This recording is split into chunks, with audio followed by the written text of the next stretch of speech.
Hello YouTubers, and welcome to my channel, The Virginia Bushcrafter.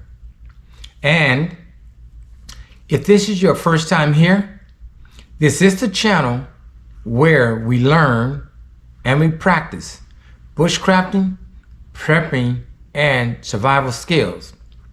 So with that said, guys, I want to talk to you about communication or energy while you are in the bush.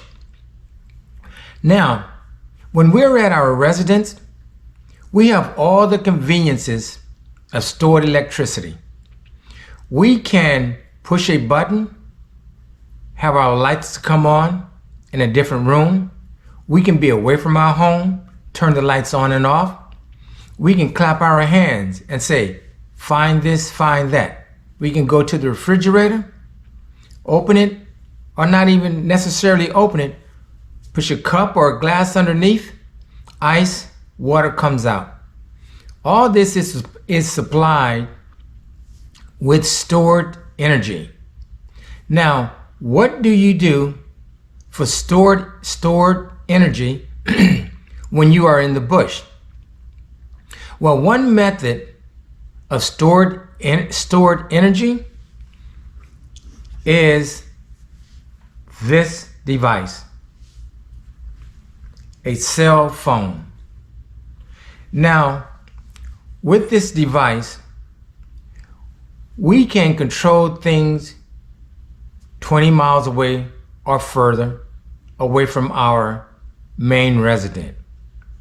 But when you are in the bush, this is a very important device or tool. So I always take this device into the bush with me. And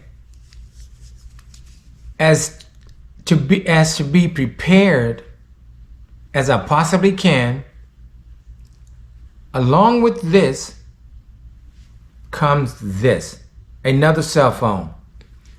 1 equals 0, 2 equals 1.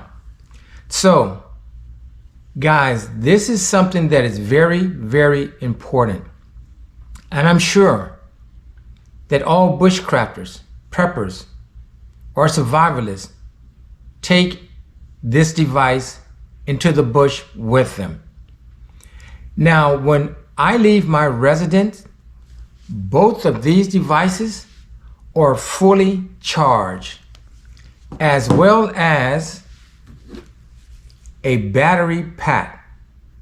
So I have 2 cell phones and a battery pack that is fully charged. And of course, in order to make them functional, of course, I carry not 1, but 2 cords.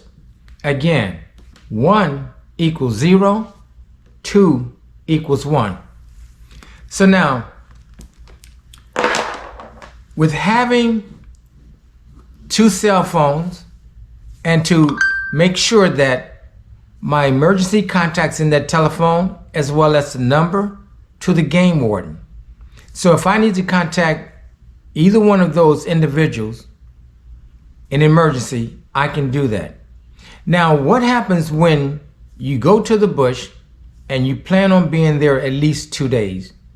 Well, I do know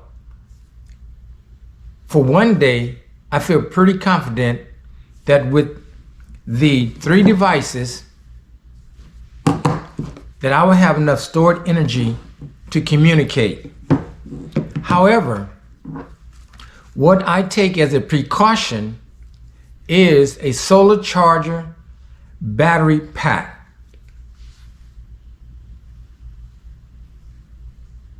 Now, this device collects energy from the sun and stores it into a battery. This device also has a flashlight on it. So this is a very important device. However, since I am such a strong advocate of being able to communicate in the bush, again, my rule applies. 1 equals 0, 2 equals 1. Now, not only will I take these into the bush with me and have them attached to my rucksack straps, I also carry a wind-up radio. That radio allows me to listen to weather, to news, and to music. It provides a flashlight, and I can charge my telephones, as well as I can charge the battery pack that is not solar. Now, as long as there is sunshine, these will charge. But what happens at night? You can only depend on the stored energy.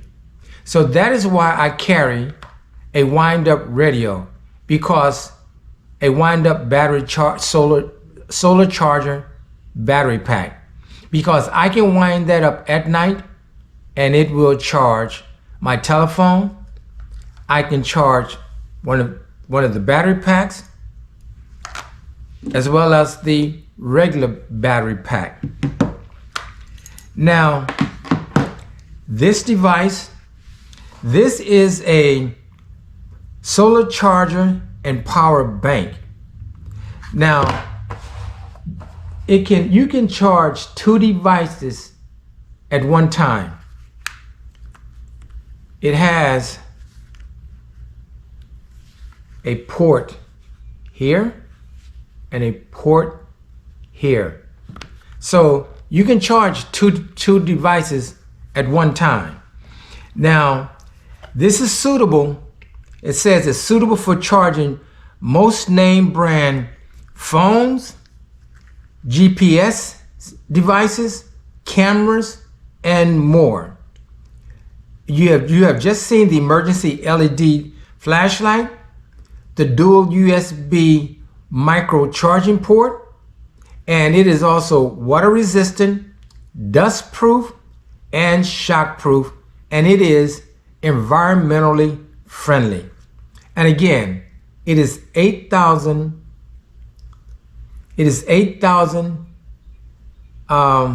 milliamps.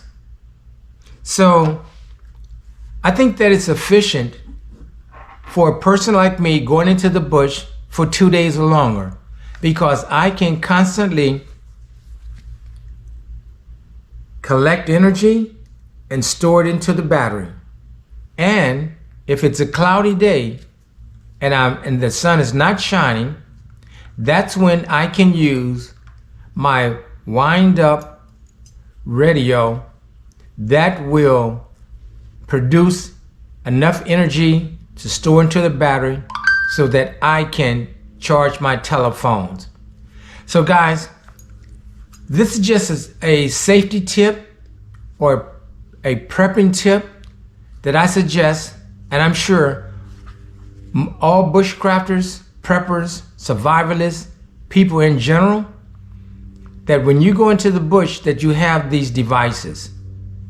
They can be one of your most important devices when you are in the bush.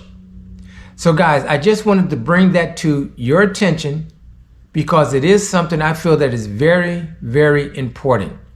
Being able to effectively and efficiently communicate with the outside world when you are in the bush. So guys, hit that like button, leave me your comments, share this video, and subscribe to my channel, The Virginia Bushcrafter. And I will see you on the next video. Thank you, and I appreciate your support.